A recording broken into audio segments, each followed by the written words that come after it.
আজকের সকাল সকাল আমার হাজবেন্ড একটা বড় ডাব কিনে এনেছে।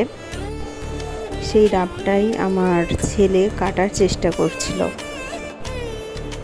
গুড মর্নিং সবাইকে, আমার আরেকটি ভিডিওতে স্বাগত জানাই। এই যে ডাবটা মানে যথেষ্ট বড় ছিল এবং এই ডাবটাতে অনেকটাই জল ছিল, তোমরা ভিডিওতে দেখতেই পারবে। আমার ছেলে ডাব খেতে খুবই ভালোবাসে, আর তাছাড়াও ছেলের কদিন আগে খুবই পেটে ব্যথা শুরু হয়েছিল।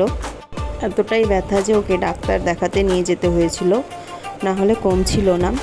তো ডাক্তারবাবু বলেছেন ওকে ডাব আর কলা ছাড়া অন্য কোনো ফল না খাওয়াতে, আর দুধ জাতীয় কোনো জিনিস না খাওয়াতে।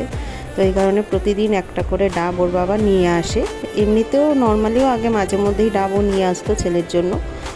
তো যাই হোক, এখন প্রতিদিনই ডাব আনা হচ্ছে। আজকে দুপুরে বিশেষ কিছু রান্না করতে পারিনি, যেহেতু শরীরটা অতটা ভালো ছিল না, প্রচণ্ডভাবে মাথা যন্ত্রণা সকাল থেকেই। তো এই কারণে এদিকে বানিয়ে নিচ্ছি আলুর চোখা।